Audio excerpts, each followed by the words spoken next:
We may be on the verge of true hornified nervous systems, but it's sometimes it's hard to tell those that are doing it to survive versus those that are truly hydrophobic systems that will never accept hydration again. Coherence is what defines us. And to create conditions to where we no longer yearn for coherence would be a tragic thing. This episode of Roots to Fruits is produced and distributed by Be Connected, a social media management firm in Northeast Wisconsin.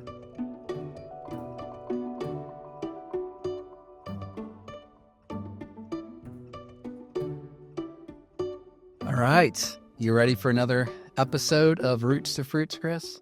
Absolutely. All right. Well, let's do what we always do. Let's take a nice, big, deep yoga breath.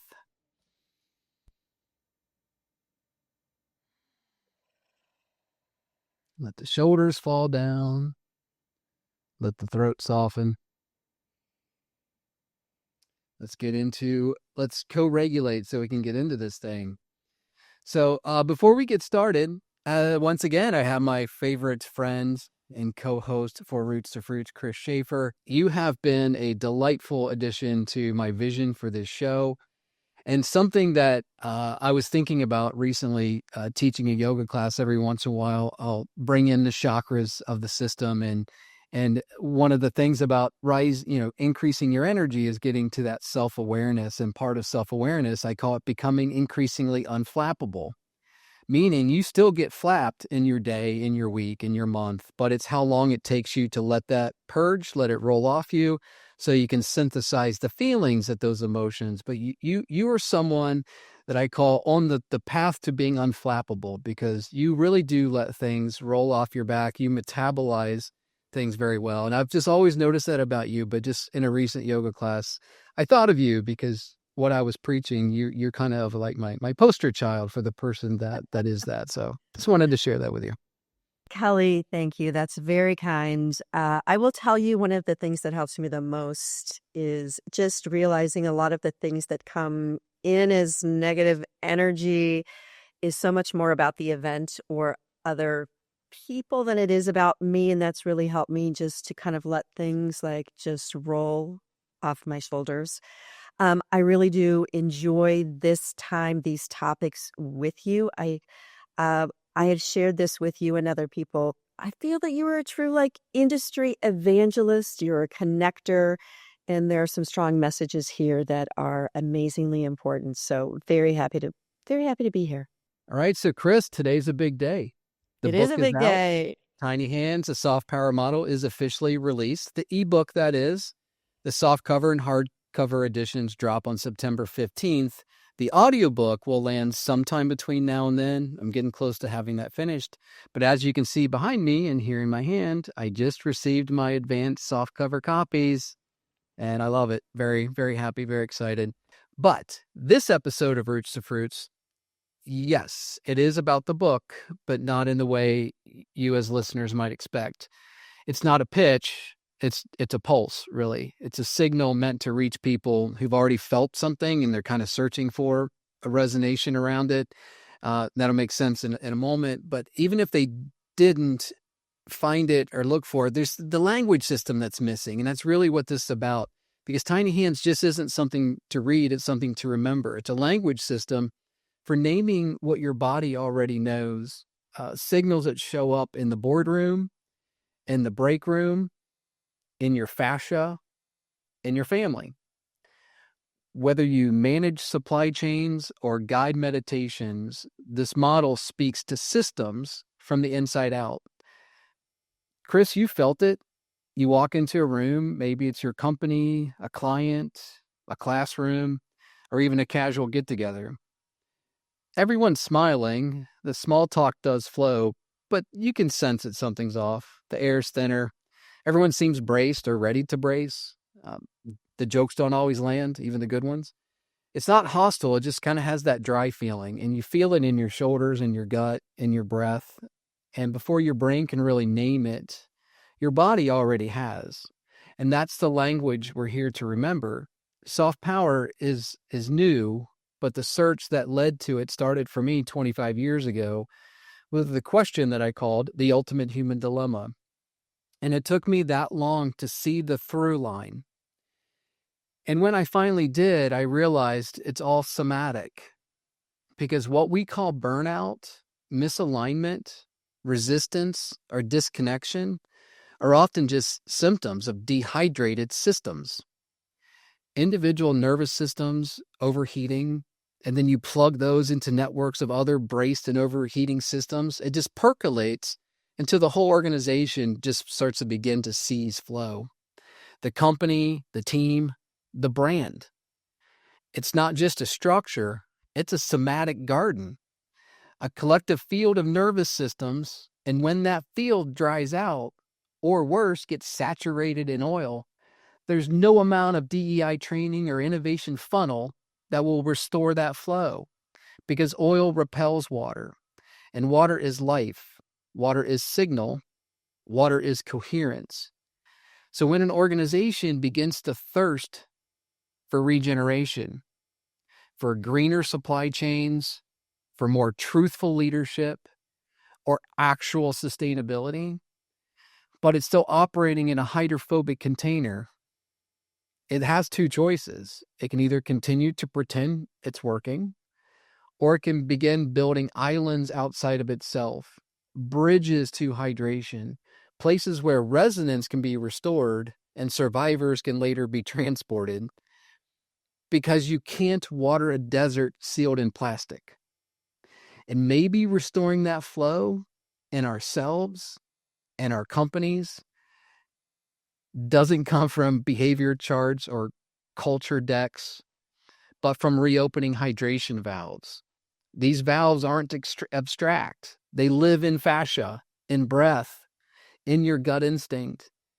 They shape how we lead, how we establish boundaries, and how we metabolize pressure. But no one gave us the words. That's what soft power offers: a language system to map the valves that govern coherence, the lifeline of our bodies, our brands, and our collective future. Some of the dichotomies we'll explore today are biological, like hydrophilic versus hydrophobic. Others are cultural or organizational, like enzymatic leadership versus control from fear. And together they form what I call the hydration ladder, the spine of soft power model. So today, Chris and I are going to riff. We're going to riff on the valves, the traits, the dichotomies, the tensions that reveal whether a system, whether it's in your body, in your team, or in your brand, is it bracing or is it ready to flow? A few more that we'll explore will be co-regulation versus co-isolation, flexibility versus hornification, composting grief versus accumulated residue, and we'll show you just how one coherent nervous system, just one, can begin to rehydrate an entire room. You know, Chris, like a yawn. You see it, you feel it, you do it. That's fascia's Wi-Fi. That's what we've been missing. This episode isn't about learning something new. It's about remembering what your body already knows and finally having the language to name it. Because once you remember, you don't just hear the world differently. You begin to feel coherent again. You start to connect to it. So let's begin. All of what you said absolutely intuitively makes sense. There's some new language here that we should go into. So before we go into those dichotomies, one of the things that is important to mention are really the hydration valves. And part of that language you've introduced includes things like hydrophilic, hornification, hydrogen bonding. And of course, we all feel those in our bodies, even though we haven't really defined them that way. The best grounding is really the hydration ladder. How does understanding that help us make sense of what we're actually experiencing in our lives, in our teams, in our leadership? It's so important, and it is a set of valves. So I'm glad you said valves and ladder, because it's a ladder of valves, and they're all related to hydration in some way. So let's go deeper into those, because if we're going to talk about soft power, we have to start with water, not as a symbol, as a system. The hydration ladder is the architecture life follows to stay alive, to stay soft, adaptive, and connected. It maps almost perfectly to the nervous system. and to the lived experience of any human system, from a body to a brand. So that first level is bonding versus binding. And this is where connection begins, with hydrogen bonding. How water joins things together, not by force, but by offering. Those tiny hydrogen hands, they're reaching, they're gentle, and they're reversible. It's how your DNA stays together. It's how trees stand up.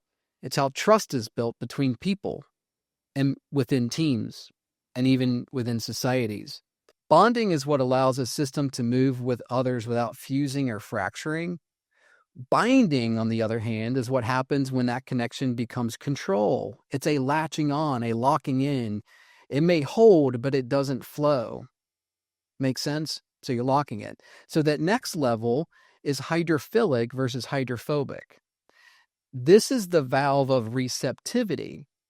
Hydrophilic surfaces pull water in. They're ready for connection. Hydrophobic ones repel it, like oil on a nonstick pan. And it's the same with people. Some absorb presence like a sponge. Others deflect it. They armor up. They stay dry and distant. You felt it. That moment you walk into a room, it's either welcoming or it's walled. One draws signal in, the other keeps it out. Next level of the ladder is hydration versus dehydration. This is where coherence becomes kinetic. Hydration isn't just moisture, it's flow, signal flow. Remember what we hear and the vibrations of our favorite song. It's all made possible by water's ability to resonate energy. It's how breath flows. It shows us how emotions flow. So in your body, it means fascia glides, right? In teams, it means responsiveness, not reactivity. Dehydration is where that flow collapses, where purpose gets replaced with performance, and people check boxes instead of checking in. Collaboration slowly becomes co-located isolation. And the system, whether human or organizational, starts to seize. And that leads us to the next level, which is flexibility versus rigidity. This is where hydration enables. Can it bend without breaking? A supple nervous system, a culture that can stretch, absorb, and realign. The opposite of that is bracing. Like a tree, without give, looks strong until the first windstorm cracks it in half. Flexibility is the hallmark of health. Rigidity is just fragility in disguise. And then we have that final rung, and I call it the cliff, hornification. This is the collapse point. Hornification is what happens when hydration doesn't just decline, it disappears, Chris. The last molecule of water always shuts the door on its way out. Signal will never re-enter. No invitation, no resonance, no repair. Think jerky. It doesn't rot, doesn't hydrate, it just persists. So hornified systems still operate, still comply, but the life in them are gone. You can't yawn in a hornified culture. You can't cry in a hornified family. In a hornified nervous system, I don't even think it can feel the sun. So each rung on this ladder is a valve, and every person, every team, every system has its own hydration profile, shaped by what it survived, what it's stored, and where it has been seen or not seen in its path. And here's the catch. You can't skip steps. You can't hydrate a system that still repels bonding. You can't build flexibility on a dehydrated foundation. You can't lead with resonance from a hornified core. The hydration ladder isn't just a model, it's a mirror. It shows you exactly where flow was lost and what it will take to let it back in. So that's the fundamentals of the hydration ladder. That is a very good foundation for us to talk about, I'd say, some real life experiences with these dichotomies and talking a little bit more about them. For me, there is a hierarchy to all of these. And for me, I feel like the base is really the enzymatic leader versus the command and control. So let's start there. So you can think of it as catalyzing systems versus coercing them to perform. So enzymatic leaders, they don't force outcomes. They're conditions creators. They understand proximity and conditions for which catalysis or change can happen. So you generally don't hear them, you just see them if you're looking. Like enzymes in the body, they lower the activation energy for change, which has to do with a lot of things: chemistry, proximity, hydration.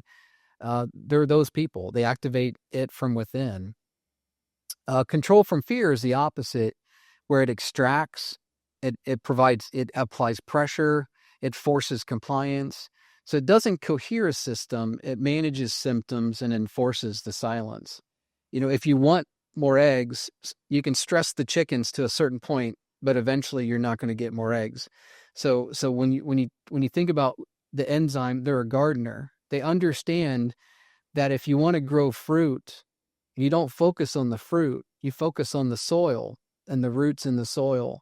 So these enzymatic leaders are basically somatic gardeners. They understand people, they respond to them, and they just lower it. One composts grief, the other spikes cortisol.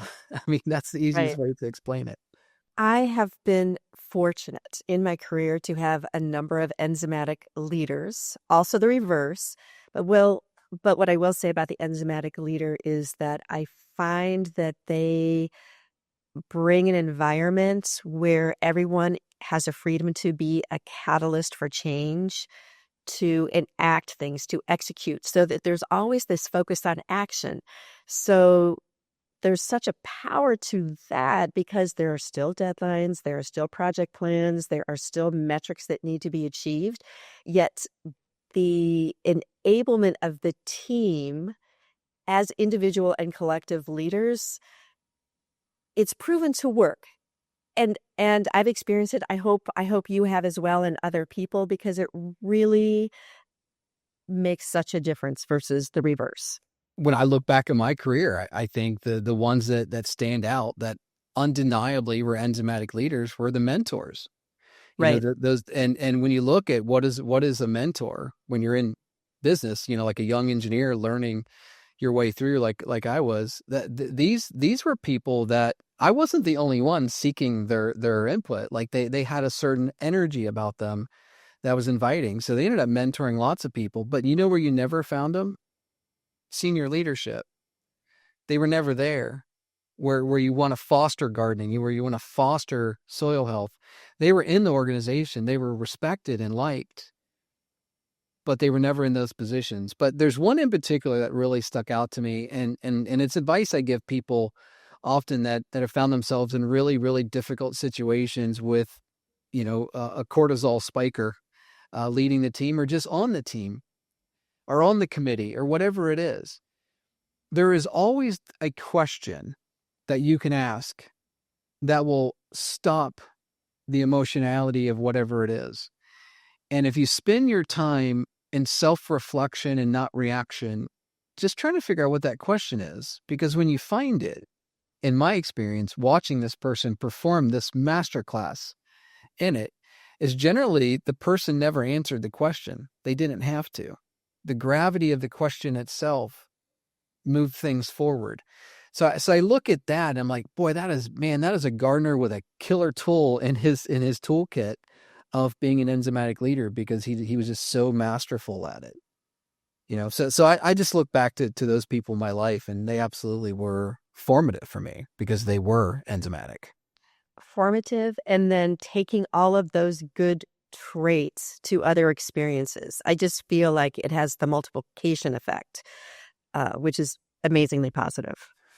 And basically the mentoring that they do, hopefully those people like me from them, is my outcome a result of that mentoring for coherence that I've carried forward in my life. So in a lot of ways, they're kind of nurturing future enzymatic leaders through that mentoring process. Kelly, at the beginning of the episode, you and I did a breathing exercise just to release and to do a little decompression before we jumped in. And that, to me, is our co-regulation versus co-isolation. So what can you share beyond that grounding breath? I think that's kind of what led that final through line that I described when I was looking at the ultimate human dilemma and studying that. I mean, it was nothing of it was wrong. It was all there, clear. But what was missing from it, I think, is this one, the importance of this one in Homo sapiens, because we won the ice age. We survived. I didn't say won. We survived the ice age, not because we were the fastest or the strongest, but because we co-regulated. We stayed warm. We stayed, our fear was able to reside through connection, through coherence.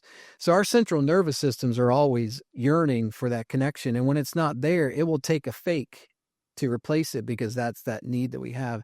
So co-regulation, nothing positive can come from emotionality. So the first step in a busy day, your team, whatever, is just to take the time to breathe, to relax. No one here is trying to take anything from you. Like, this is the moment of trust building and sharing. So co-regulation is like the simplest thing to do, and no one does it because they're too busy. So there's a joke, right? That everyone should meditate 20 minutes a day. And if you're too busy, do it 2 hours a day. Right. Right. So it is a lot of that. It is breathing with others, but it's really about getting that nervous system to settle down so that it doesn't try to hijack your thought processes. So co-regulation versus co-isolation, because everybody's trying to regulate themselves through hornifying conditions wherever they are.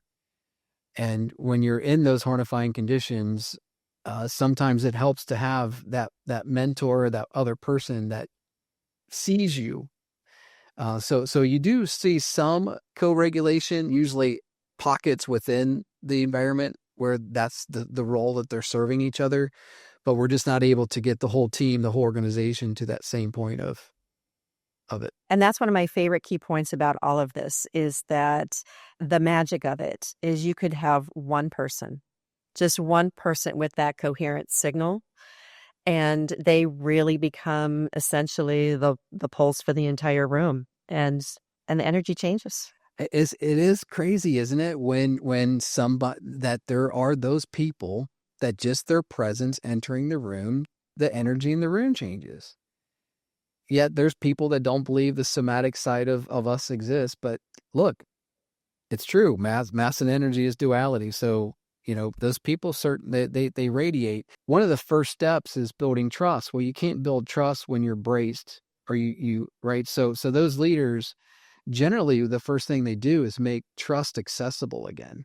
Because if it's not perceived as accessible, your central nervous system will prevent you from trusting others. So there's a really solid energetic undertone to co-regulation that I think is incredibly important, especially in our world, right? Where we're trying to form circles of sustainability around systems that were built to be a pipe that's long and metal and extractive and never intended to form a circle. And we're all trying to grease it, to flex it into a circle. Boy, some co-regulation sure would help us get there.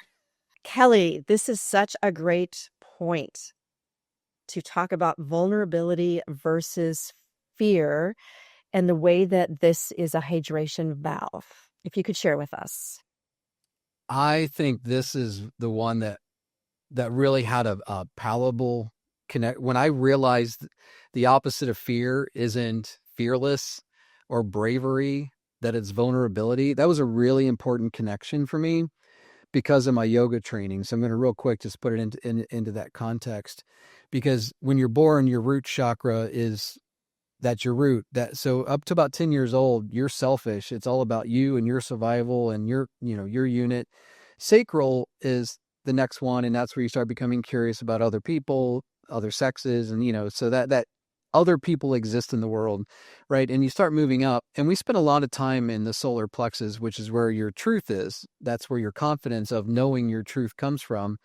And a lot of people are going around with truth. It's really just ego-based performance, not true. This was because basically it's sitting in your 10-year-old self. What was it about your 10-year-old self that excited you, offended you, irritated you? That person is you today.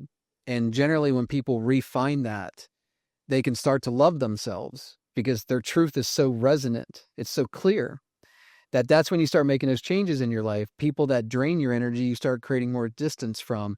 So to me, vulnerability is a really great word for this, because when you get to that point that you love yourself, and then the next one up is the heart chakra, where now you have the desire to love others, and then you speak it through your throat.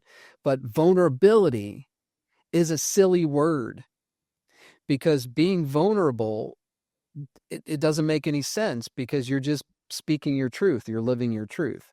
So I find the opposite of fear, where you really are resource guarding. Everyone's out to get you. And we, in the world, it's so reinforcing. Money is made by reinforcing that energy collapse into dense mass. But when you get to that point where you know your truth, you're not being vulnerable. So it is vulnerability versus fear, that I think we don't realize just to what extent our life is being consumed about where we fall on those two. Agreed. And you make a great point. The vulnerability side, there's such strength in it. And what I also love about it is there's such a genuineness to it, because it's really a declaration of, this is me, this is the situation, this is essentially, this is the view. So there's a genuineness, there's an honesty to it, even though it has a descriptor that almost seems like it's counter to that and softer. It's not. It's complete strength. And where we started, where I said you remind me of what I sometimes teach in my yoga classes about being unflappable. Unflappability comes from that, right? You're not getting knocked around and flapped every day and managing the dispersing of those emotions, because you don't need to prove anything. Your truth is there. So in business, it's interesting, right? Because you get large global shareholder driven, know they need to do something different, such as in our world of sustainability and packaging, but they're fond with fear of being wrong. It holds the industry hostage in groupthink. Over 90%, if not 100% of large global chemical companies, their R&D is 100% customer driven. Even their market driven programs, there's a customer at the end of it, because they have fear doing it if there isn't. So it's that fear. It's the fear of being wrong, fear that no one else is doing it, reinforcing the groupthink of why no one's doing it. Where in all actual, what we're actually witnessing is industry is stuck in fear and not able to embrace vulnerability. So they're stuck. Their chakral energy is stuck, if you were to look at it through that lens. Excellent point. I think this is a good place to go right into composting grief versus accumulated residue. Boy, I love this one. In the book, and I said we were going to talk about the book, but I'll talk about the book for just a moment. There's a part in it where, and this again, is just a real resonance for me, because you and I spent a lot of time trying to figure out how to get packaging waste into compost to where it becomes earth digestible and addresses entropy and all of those things. And it's such a complicated thing, because it was never built to do that. But the reason why I think we're looking at that wrong, we talk about end of life. It's not about the end of life of something. It's about where everything starts. Carbon starts in the compost, in the renewal. Our ability to grow fruit is the soil in the company, the people form the soil within that organization. And if you don't treat that soil, so how do you put compost into that soil? We know how to put compost into organic farming. It comes from the compost facilities. It's the same analogy. It's the same metaphor here. Grief is not sadness. Yes, if you lose a family member or a close friend, that certainly is grief. But grief is the daily stuff, the stuff that never gets metabolized. Look, you are not what you eat. You are what you metabolize. And we are not metabolizing so much that eventually that leaks out of the basement for which we stuff it, through the walls of our internal system for which we're trying to hold it in. So that when I talk about composting grief, that's a big part of what's holding us back, is we are so drowning in the grief because we're shamed to address it. We're performative, suck it up, move on, show strength. No, it shows someone that's gaining weight of grief. So that accumulated residue is really, really tough. And if you look at an organization of 100 people or 10,000 people, you are building off of all of that grief. You're building a big grief mountain. and you have no idea you're doing it because no one is catering to that soil. No one's. So to me, compost is where it starts. It is where regeneration and renewal begins. So we shouldn't be talking about it as an end of life. It should be the beginning of life. It should all start there. That is exactly it. One of my favorite parts of compostability is the regenerative cycle. And the context there is really a healthy regenerative cycle. There is something that has essentially decomposed. It's contributing to a new growth cycle. So applicable in concept and in reality. Yep. We want macro and micronutrients in that soil to grow fruit. And, No doubt. Sticking our grief in the basement is not the way you do that. No doubt. It's got a process. It's got a process. This is a really good point for us to go into reverberant versus performative. So really the idea here is the coherent transmission versus managed optics. So if you can share a little more insight here.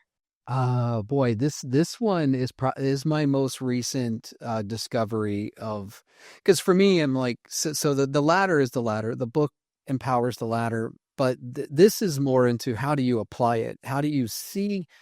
And everything is a dichotomy. And this is that one dichotomy that I always felt but never could quite put my finger on it. So we're going to break it down now. So it's the difference between, again, coherent transmission and managed optics. So we kind of touched on it with the enzymatic leader. So the way to really think about this is a reverberant system, reverberant meaning energy, reverberant. That's a system that feels safe enough to always scan inward first and then broadcast from truth, not performative based on fear. So you can feel it in the pauses, not as performance, but as coherence moving through the body. So when you're asking a really deep question, there's the pause to really think about that question and to speak from a basis of truth about that question, or suggestion that maybe the question is not exactly the right question, versus the pause to simply figure out how to quickly scramble the words together to feel the performative optics for which. So there's a shallowness to the pauses that I think is one of the clues. One scans in and then radiates out. The other scans out and shapes in. So they're forming their inside to match the external. I don't know. Do people come to mind that you think of in your career and in your life, Chris, that would fit that? Yes. And I actually have seen a couple of very positive modeling, I'd say, experiences that I'm happy to share. And one of them was with someone who, when presented with a question that was a great question, however, it was clearly a surprise, accepted it and actually said, I need a moment, took a pause and said, I actually need a moment. It's a great question. I need a bit of time to be able to give you a thoughtful response. And I thought, what a good way to just acknowledge it. I mean, we see it, we take the pause, we see it in other people, but this was a verbal acknowledgement of it. So I have used that since, because I think that's very positive to do. And you'll see it like with new people that you meet, and like it could be a customer, or and you're giving them your view of things, and you're sharing with them, you're pouring hydration into them. And one of the signs that you'll know that hydration was received is when they'll circle back and say, you said something before that triggered something, and they want to share what that triggered. Like, that's somebody who's scanning inward. Versus, we were all taught the scientific method in school. The scientific method is very straightforward. Learn, come up with a hypothesis, and go test it. But you don't prove hypotheses right, you prove them wrong. What do people do? They come up with an explanation, and they go seeking reinforcement for it. So when that person is scanning outward, they're not listening, scanning inward, and then reporting back out. They're simply looking for what fits the narrative, what fits their view. Right. So you don't, they're not reverberating, they're performative. And something else on the performative side, again, we don't see mentors in senior leadership. We don't see enzymatic leaders in true leadership. We see them as mentors in the soil, trying to protect the soil. But there are so many people that I've met in my career that are in management that are responsible for sales or product management or R&D or whatever it is, and they you can see that their somatic system wants hydration, that wants a hydrated environment to operate in, but they're not in one. But they want to maintain what they have, their income, their position. They're just trying to survive. So as they start shutting down their internal valves to preserve their own internal hydration, you can see it in the way they carry the stress of being performative in a hornified world, because private equity owns us and we've had 3 bad quarters and all those pressures that come. It's this reinforcing hornified environment. It's like it's like trying to irrigate inside a vat of oil. Right. It's really, really hard to do. And I feel for those people because I feel like they genuinely are hydrated, reverberant, but they can't be to any real noticeable level because they have a certain performative side they have to keep up. So I look for that, and sometimes I see it, and it's really hard to tell somebody that's performative because they feel they have to be, or they're performative because their central nervous systems are already down the path of what I think is the next race of human. Homo sapien is going to become Homo hornificus, to where they really don't need eyebrows anymore. They're that just stasis and scale and performance. Jerky, look, jerky doesn't rot, but you can't put it in a glass of water. It no longer absorbs it. So we may be on the verge of true hornified nervous systems, but it's sometimes it's hard to tell those that are doing it to survive versus those that are truly hydrophobic systems that will never accept hydration again. Well, hopefully we'll not go to that, because I think there's some powerful words, some powerful things that are shaping the world. And your book, I believe, is one of those. And these podcasts and any interaction that you have will make sure that that can't happen. That would be too great of a peril. Can't even imagine. Can't imagine. Can't imagine. Look, coherence is what defines us. And to create conditions to where we no longer yearn for coherence would be a tragic thing. Absolutely. Yep. All right, so let's go into now. I know this is one of your favorite dichotomies, and rightly so, because there's a lot of power behind it, which is mass versus energy. This was what unlocked the ultimate human dilemma into soft power, and how that book more or less percolated, rather crystallized rather quickly, was the mass versus energy, because that's the fundamentals of quantum physics, is that all matter is both mass and energy. And there's the double slit experiment with an electron or a photon, and that proves all of this. And it basically says that we're both of those things. And so when you think about, well, what does that mean? Again, we all begin with mass, literal mass, a body, a root system, a survival machine. The child has got to first take food, safety, attention. It's not dysfunction, right? That's formation. That's what's forming that child. But mass isn't just the starting point. It's not meant to continue to stay heavy. As we grow, we're met with attunement and rhythm and safety and challenge, and we start transmuting that mass into higher resonating energy up towards the pineal gland, our third eye. That's where truth rises, emotion flows, insight sparks. We begin to resonate, not just react. So that's the soft power path, right? It goes back to the chakral energy of root, sacral, solar, heart. So you're going from mass to energy.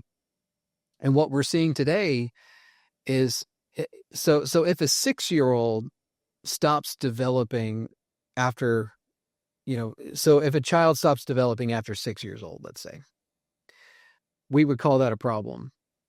But in business, it's fine. It's normal, because we've grown capitalist businesses based on extraction. Like, look, extractive capital. We know all of this. That's not really the problem. The problem is they're still stuck in root chakral thinking, resource guarding, covet your relationships with your vendors and your suppliers and your customers. And it's just all that protective fear prevents them from truly going up in energy. So we kind of have this almost increasing the density of mass versus energy. So when Einstein's telling us, on the chalkboard, solving for black holes and the cosmos with E equals mc squared, I just want people to realize that that's not just that manic grin and wild hair on a chalkboard and some of his great quotes. Look, that is the equation. That is the somatic understanding. Homo sapiens have somatic needs that are being wholly underserved. So that C is not the speed of light squared, it's coherence squared. Because in 1 gram of cellulose, there's 10 to the power of 21 hydrogen bonds. That's a billion trillion little connections that I can whisper them apart one by one. But if I try to take them all at once, I can't. They're too strong. So they're soft bonds, but they build strong. And it's the same with people. So if you can start building coherence network, if you start living that need of somatic balancing, you start creating really strong things through connection. So E equals mc squared is actually coherence squared in the way I look at it. And I feel like that's what we haven't been doing enough. Look, empaths, the truly resonating coherent, I call us professional worriers, not professional warriors.